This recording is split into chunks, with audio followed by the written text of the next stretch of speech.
భాగస్థుల మూలధన ఖాతాలు.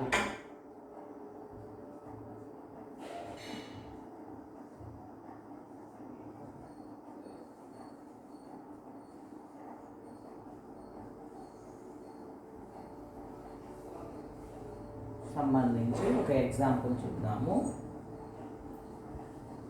ఏ comma B భాగస్థులు వారి మూలధనాలు వరుసగా 80,000, 40,000,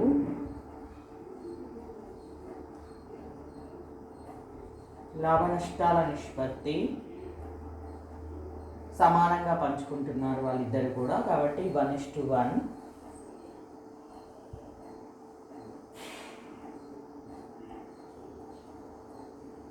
సొంత వాడకాలపై వడ్డీ 6%, సొంత వాడకాలు వరుసగా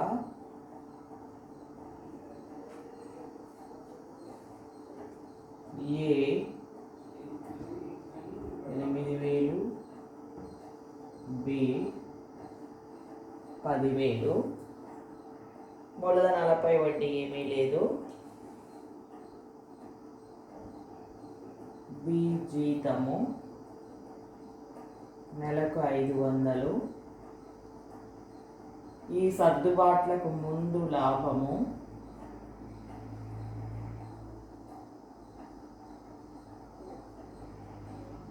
50,000. సో భాగస్థుల మూలధన ఖాతాలు స్థిర మూలధన పద్ధతిలో, అస్థిర మూలధన పద్ధతిలో ఏ విధంగా ఉంటుందో తయారు చేద్దాము. ఫస్ట్ లాభ నష్టాల వినియోగిత ఖాతా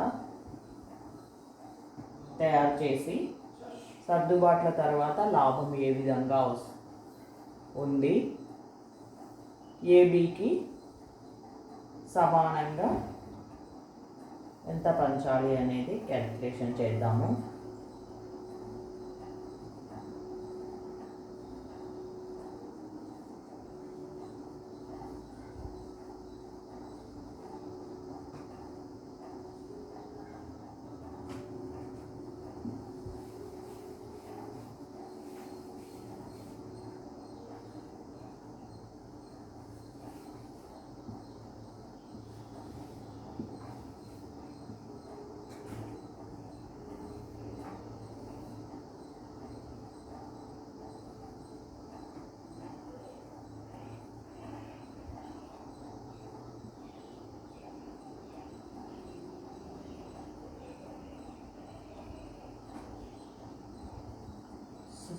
సర్దుబాట్లకు ముందు నికర లాభం 50,000. 2B జీతము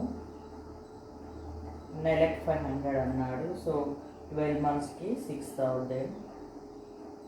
మూలధనాలపై వడ్డీ ఏమీ లేదు.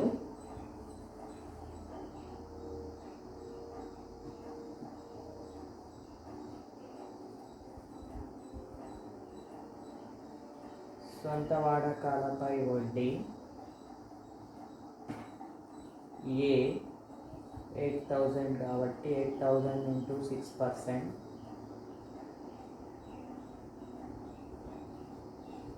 480. B 10,000 into 6%, 600, total 1,080.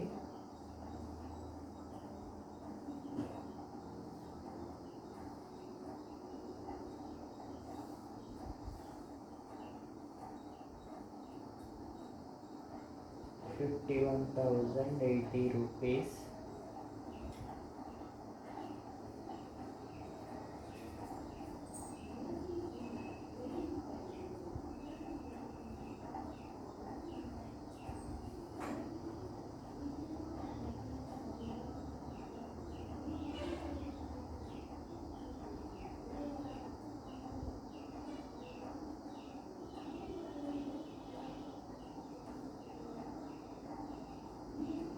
$45,080. దాన్ని ఏ కరెంట్ ఖాతాకు బదిలీ 45,080 into 1/2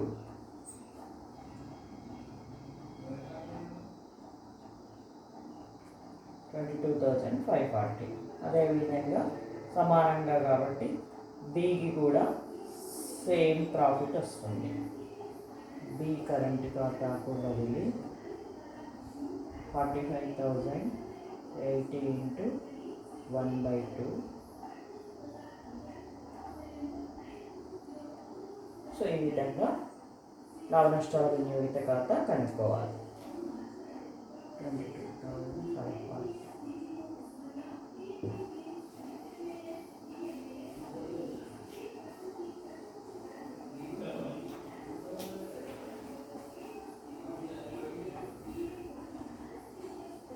స్థిర మూలధన పద్ధతిలో భాగస్థుల మూలధన ఖాతాలు కనుక్కుందాము.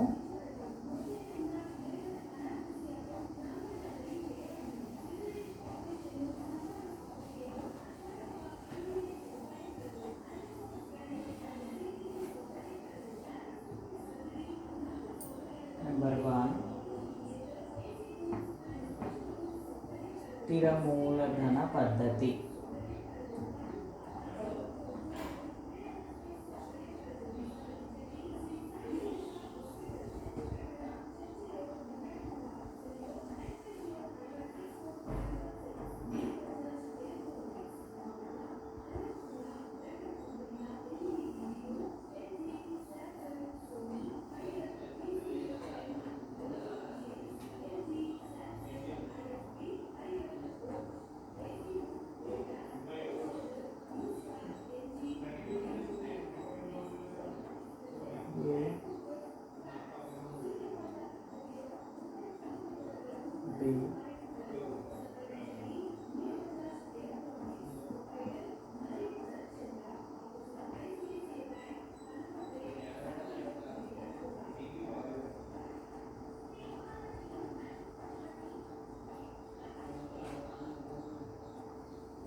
సో స్థిర మూలధన పద్ధతిలో భాగస్థుల మూలధన ఖాతాలలో భాగస్థులు ప్రవేశపెట్టిన మూలధనం ఏ 80,000, బి 40,000. స్థిర మూలధన పద్ధతి అంటే మూలధనం పెరగకుండా తగ్గకుండా. సో ఇంకేమీ కూడా మూలధన ఖాతాల్లో మనము పోస్టింగ్ చేయము.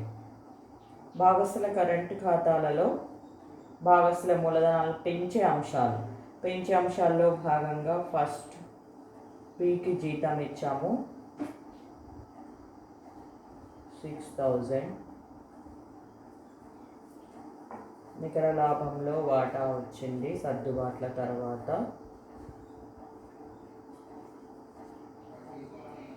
ఇద్దరికి కూడా సమానమైన వాటా 22,540. మూలధనాన్ని తగ్గించే అంశాలలో డ్రాయింగ్స్ ఏ 8,000, బి 10,000. అదేవిధంగా ఇంట్రెస్ట్ ఆన్ డ్రాయింగ్స్ సొంత వాడకాలపై వడ్డీ 6% on 8,480, 6% on 10,000, 600, ఇంకేమీ లేవు. సో ఈ విధంగా భాగస్సుల మూలధనం పెంచే అంశాలు తగ్గించే అంశాలు నమోదు చేసిన తర్వాత నిల్వ తేల్చాలి. ఇద్దరిది కూడా క్రెడిట్ నిల్వ ఎక్కువగా ఉంది.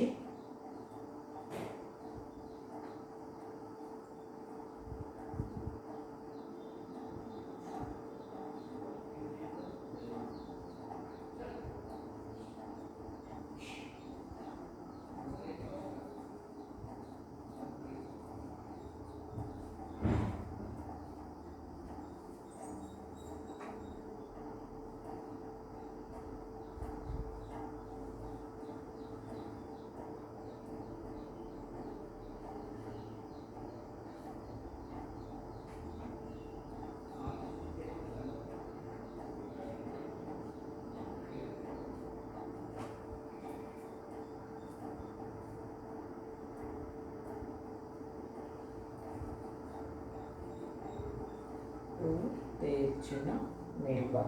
సో ఏ 14,060, బి 17,940. సో ఈ విధంగా భాగస్సుల కరెంట్ ఖాతాలు క్రెడిట్ నిల్వ చూపుతున్నాయి కాబట్టి భాగస్సుల యొక్క ముగింపు లెక్కల్లో భాగంగా ఈ భాగస్వామ్య సంస్థకు సంబంధించి ముగింపు లెక్కలలో ఈ కరెంటు ఖాతాల యొక్క క్రెడిట్ నిల్వని అప్పుల వైపు చూపించడం జరుగుతుంది. కరెంటు ఖాతాలు అనే శీర్షిక కింద ఏబివి వేరువేరుగా చూపించడం జరుగుతుంది. అదేవిధంగా భాగస్సుల మూలధన ఖాతాలు శీర్షిక కింద చూపించాలి. ఇది స్థిర మూలధన పద్ధతిలో భాగస్సుల మూలధన ఖాతాలను కనుక్కునేటటువంటి విధానం.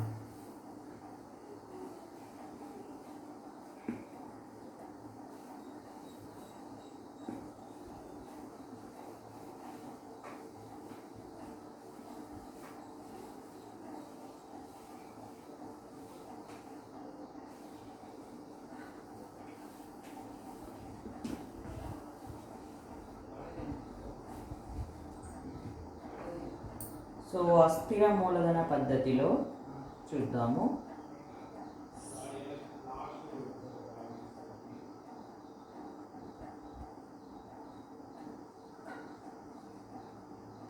అస్థిర మూలధన పద్ధతిలో భాగస్సుల యొక్క మూలధనాలు పెంచే అంశాలని తగ్గించే అంశాలని ఒకటే ఖాతాలో భాగస్సుల మూలధన ఖాతాలలోనే చూపడం జరుగుతుంది.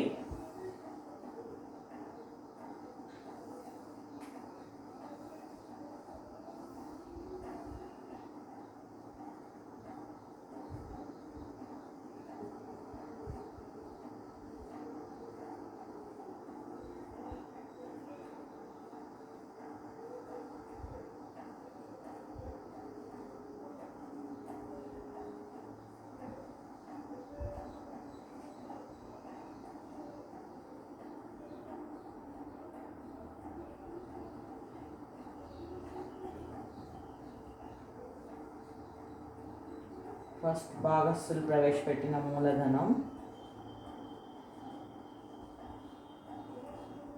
ఏ 80,000, బి 40,000. అదేవిధంగా మూలధనాన్ని పెంచే అంశాల్లో భాగంగా బై బి జీతం 6,000. అదేవిధంగా సర్దుబాట్ల తర్వాత వచ్చినటువంటి నికర లాభంలో వాటా 22,540. సమాన భాగస్తులు కాబట్టి లాభం సమానంగా పంపిణీ చేశాము.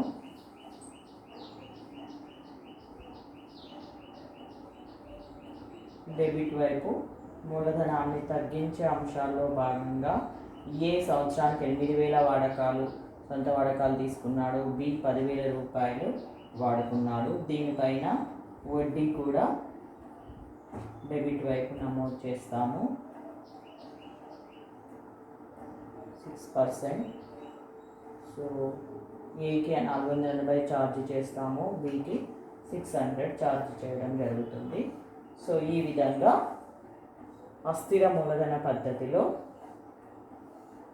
మూలధన అంశాలని మూలధన పెంచే అంశాలు తగ్గించే అంశాలను చూపించి ఇప్పుడు నిల్వ తేల్చడం జరుగుతుంది.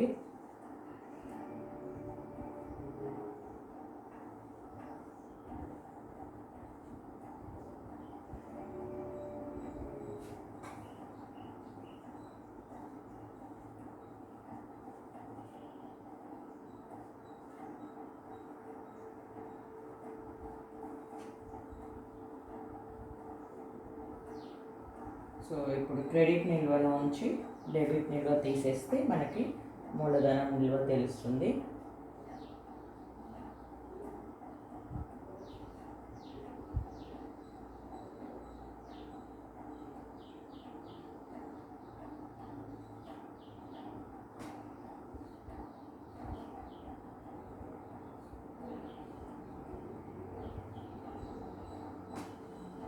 సో ఈ విధంగా అస్థిర మూలధన పద్ధతిలో భాగస్థుల మూలధన ఖాతాలను తయారు చేసి నిల్వ కనుక్కొని ఆస్తుల పట్టీలో మూలధన ఖాతాలు శీర్షిక కింద ఏబీవీ ఏ 94,060 రూపాయలు, బి 57,940 రూపాయలు చూపడం జరుగుతుంది. నెక్స్ట్ ఇంకొక ఎగ్జాంపుల్ చూద్దాము. ఇంకొక ప్రాబ్లం.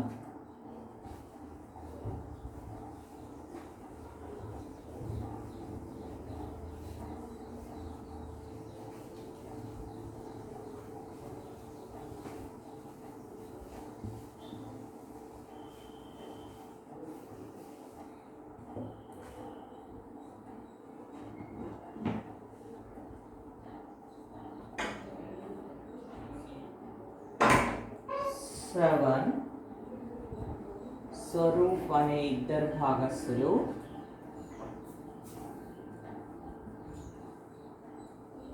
3:7:3 నిష్పత్తిలో లాభాలను పంచుకుంటున్నారు.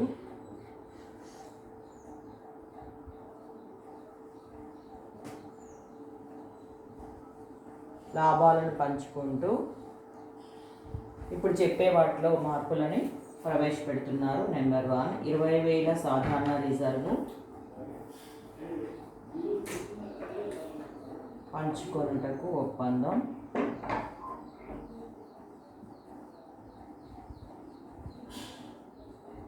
నూతన భాగస్థులు రాకముందుకే పంచుకోవాలనుకుంటున్నారు, కొత్త భాగస్థులు రాకముందుకే. నెక్స్ట్ సెకండ్ పాయింట్, 10,200 విలువ గల ఫర్నిచర్ను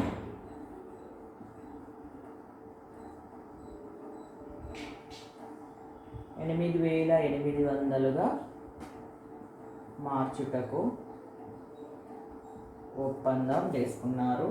నెక్స్ట్ నెంబర్ 3, రాణి బాకీల ఏర్పాటును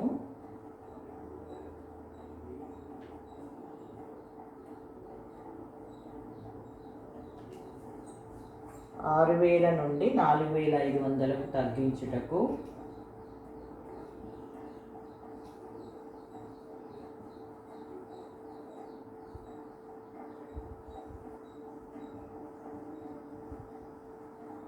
తగ్గించుటకు నెక్స్ట్ నెంబర్ 4, 9,000 రూపాయలు ఉద్యోగస్తులకు బోనస్ చెల్లించాలి. నెక్స్ట్ నెంబర్ 5, భవనాల విలువలో 3,000 తగ్గించాలి. సో ఇప్పుడు చెప్పినటువంటి వ్యవహారాలకు చిట్టా పద్ధతులను ఏ విధంగా నమోదు చేస్తారు, అదేవిధంగా పునర్మూల్యాంకన ఖాతా, సాధారణ రిజర్వ్ ఖాతాని ఏ విధంగా తయారు చేయాలో చూద్దాం. ఇప్పుడు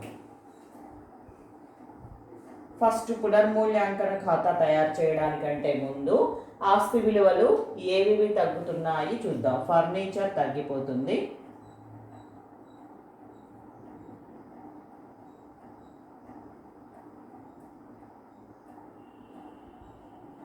₹1,400 తగ్గుతుంది. ఇంత ముందుకు రాణి బాకీల ఏర్పాటు 6,000 ఉంటే ఇప్పుడు 4,500 అంటున్నాడు కాబట్టి ఇది ఇన్కమ్. 1,500 అప్పు తగ్గుతుంది అంటే ఇన్కమ్ వస్తుంది. ఇది 9,000 బోనస్ అంటే ఇది అప్పు పెరుగుతుంది. ఇది 3,000 తగ్గించాలి అంటే ఇది కూడా లాస్. 3 లాస్లు ఉన్నాయి, ఒక్కటి మాత్రమే బెనిఫిట్ ఉంది. సో ఇప్పుడు వీటికి సంబంధించి నష్టాలకు సంబంధించి ఒకటే చిట్టాపద్దు కలిపి రాయొచ్చు మనము ఆస్తి విలువను తిరిగి లెక్కించేటప్పుడు. అదేవిధంగా అప్పు విలువను తిరిగి లెక్కించేటప్పుడు కూడా అప్పు విలువ పెరిగినందుకు మొత్తం ఏమేమి అప్పులు పెరిగాయో ఒక చిట్టాపద్దు, అప్పులు తగ్గినందుకు ఒక చిట్టాపద్దు కలిపి మనము రాయొచ్చు వేరువేరుగా. ఏ విధంగా చూద్దాం ఇప్పుడు. ఫర్నిచరు అనేది తగ్గుతుంది కాబట్టి ఇది నష్టము. అదేవిధంగా ఉద్యోగస్తుల బోనస్ అప్పు చెల్లించాలి కాబట్టి ఇది కూడా నష్టము. భవనాలలో తగ్గుతుంది కాబట్టి ఇది కూడా నష్టము. పునర్మూల్యాంకన ఖాతా అనేది ఒక నామమాత్ర ఖాతా, నామినల్ అకౌంట్. ఖర్చుల నష్టాలను డెబిట్ చేయాలి, ఆదాయ లాభాలను క్రెడిట్ చేయాలి. సో ఇక్కడ 3 నష్టాలకి చిట్టాపద్దు ఏ విధంగా వస్తుంది అంటే రీవాల్యుయేషన్ అకౌంట్ డేటా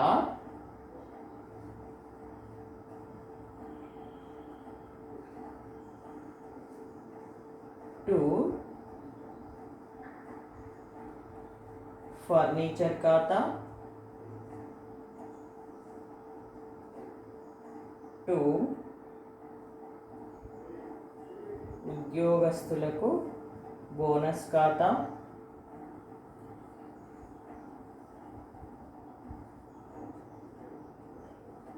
టు భవనాల ఖాతా. సో ఇది ఆస్తుల విలువను తగ్గించి ఉద్యోగస్తులకు బోనస్ చెల్లించడం కోసము రాసిన చిట్టాబద్దు. Furniture 1400, bonus 9000, buildings 3000, total 13,400. పునర్మణకాంతకు డెబిట్. అదేవిధంగా ఇక్కడ రాని బాకీల ఏర్పాటు 6,000 ఉంది ఇంతకు ముందుకు, ఇప్పుడు 4,500 అంటున్నాడు కాబట్టి 1,500 1,500 ఆదాయం కాబట్టి దీన్ని ఏ విధంగా రాస్తాము అంటే రాని బాకీల ఏర్పాటు ఖాతా డేటా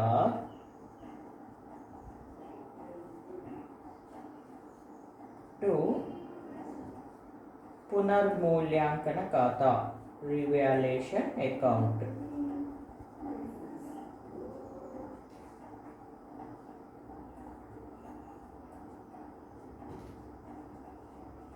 సో ఈ విధంగా ఆస్తి అప్పుల విలువలను మార్పులు జరిగినప్పుడు ఈ విధంగా చిట్టాపద్దు రాయాల్సి ఉంటుంది. ఇప్పుడు పునర్మూల్యాంకన ఖాతా ఏ విధంగా తయారు చేయాలి, పునర్మూల్యాంకన ఖాతాలో వచ్చిన లాభాన్ని ఏ విధంగా పంచాలో చూద్దాం.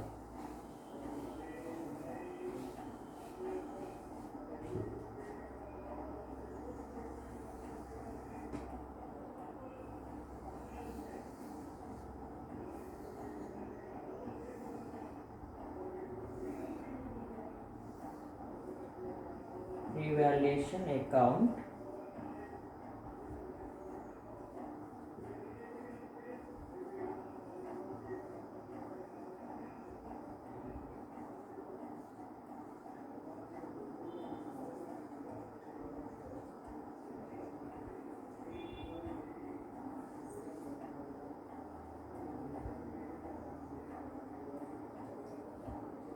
సో ఇందాక జనరల్ ఎంట్రీలో పునర్మూల్యాంకన ఖాతాకు ఏమేమి డెబిట్ చేశామో ఆ డెబిట్ చేసిన అన్నీ కూడా ఇక్కడ వస్తాయి. To furniture account, to bonus to employees,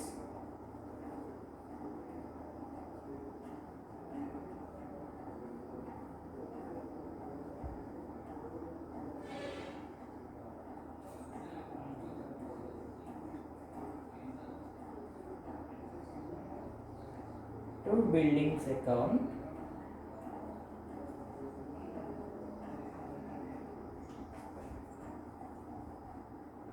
by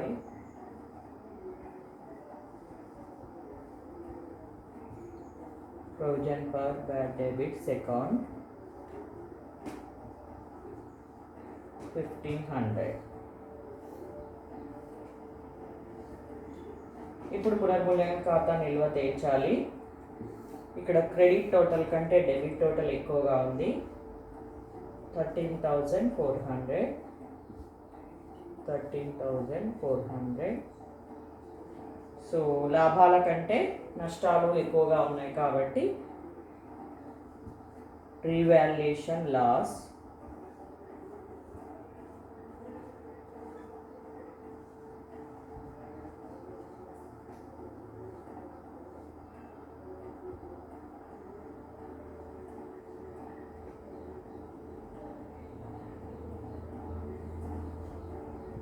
11,900. దీన్ని శ్రవణ్ స్వరూప్కి ఇద్దరు కూడా 7:3 రేషియోలో పంచాలి.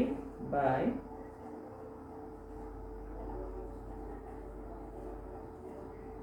అస్థిర మూలధన పద్ధతి అనుకుంటే శ్రవణ్ మూలధన ఖాతాకు బదిలీ 11,900 into 7/10.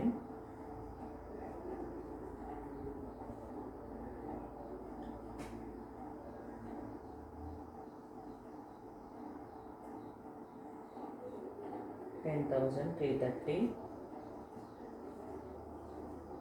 by స్వరూప్ మూలధన ఖాతాకు బదిలీ 11,900 into 3/10.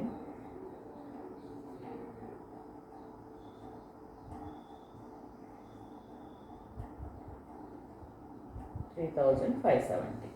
ఈ విధంగా రివాల్యుయేషన్ అకౌంట్ తయారు చేసి భాగస్తులు ఇద్దరికి కూడా వాళ్ళ యొక్క ప్రాఫిట్ అండ్ రేషియో షేర్లో మనము మళ్ళిస్తాం. దీనికి మరి పునర్మూల్యాంకన ఖాతా నష్టాన్ని సంబంధించి ఏ విధంగా చిట్టాపద్దు రాద్దామో రాయాలో చూద్దాం.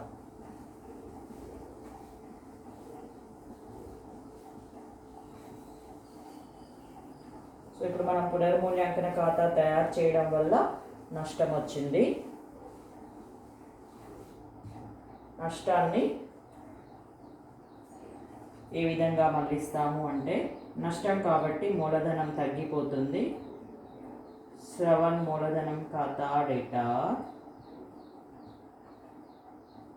ఇది ఫ్లక్చువేటింగ్ క్యాపిటల్ అయితే ఈ విధంగా రాస్తాము. ఒకవేళ ఫిక్స్డ్ క్యాపిటల్ అయితే కరెంట్ ఖాతాకి డెబిట్ చేస్తాము.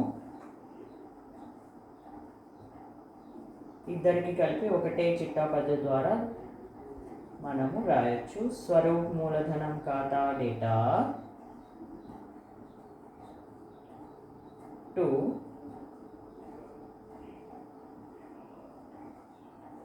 పునర్మూల్యాంకన ఖాతా.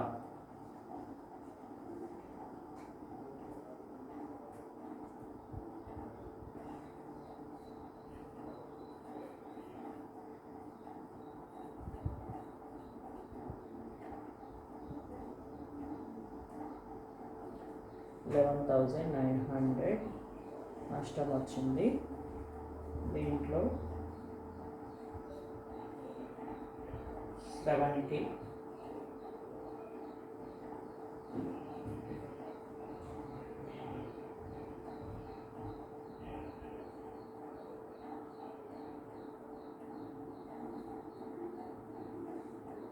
అదేవిధంగా స్వరూప్కి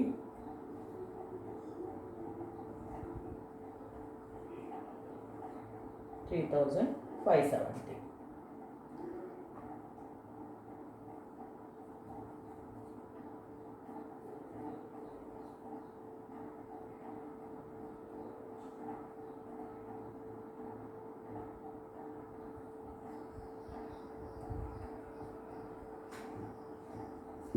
సో ఈ విధంగా పునర్మూల్యాంకన నష్టాన్ని మళ్లించడానికి ఈ విధంగా ఎంట్రీ రాయాల్సి ఉంటుంది.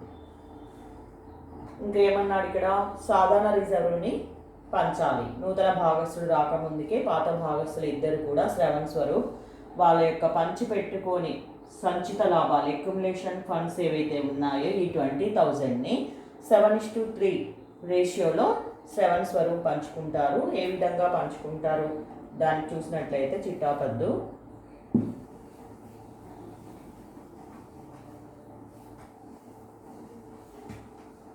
సో అప్పుల వైపు ఉన్నటువంటి జనరల్ రిజర్వ్ని వాళ్ళు పంచుకున్నప్పుడు ఎంట్రీ ఏ విధంగా రాస్తాము అంటే general reserve account debit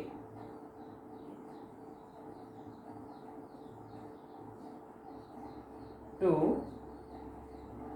Shravan capital account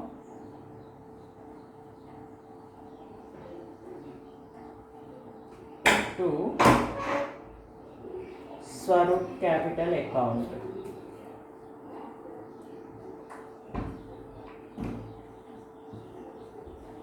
so 20,000ని 7:3 రేషియోలో మనము పంచాలి. So Shravan 14,000, Swaroop 6,000, general reserve అకౌంట్కి 20,000 డెబిట్ చేయాలి. మరి జనరల్ రిజర్వ్ అకౌంట్ ఏ విధంగా తయారు చేస్తామో చూద్దాము ఇప్పుడు.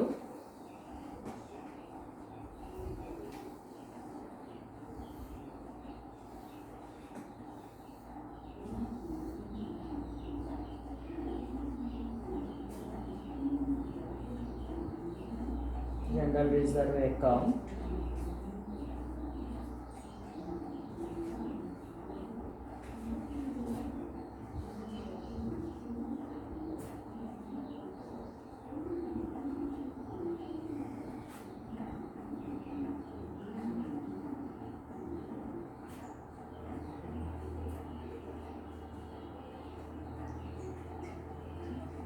సో అప్పుల వైపు ఉన్న జనరల్ రిజర్వ్ అకౌంట్లో క్రెడిట్ వైపు చూపిస్తాము. ఇప్పుడు శ్రవణ్కి 14,000, శ్రవణ్ క్యాపిటల్ అకౌంట్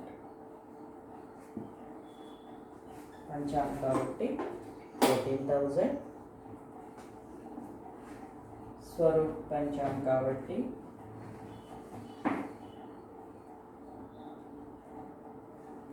6,000. ఈ విధంగా పంచి జనరల్ రిజర్వ్ అకౌంట్ని క్లోజ్ చేయడం జరుగుతుంది నూతన భాగస్థుడు రాకముందుకే. ఇంక ఇప్పటి నుంచి మళ్ళీ నూతన భాగస్థుడు వచ్చిన తర్వాత సాధారణ రిజర్వ్ అనేది ఇంకా కనిపించదు. సో ఇది భాగస్థుల మూలధన ఖాతాలని తయారు చేసే విధానం. అదేవిధంగా సాధారణ రిజర్వ్ అకౌంట్ని పునర్మూల్యాంకన ఖాతాని తయారు చేసేటటువంటి విధానం.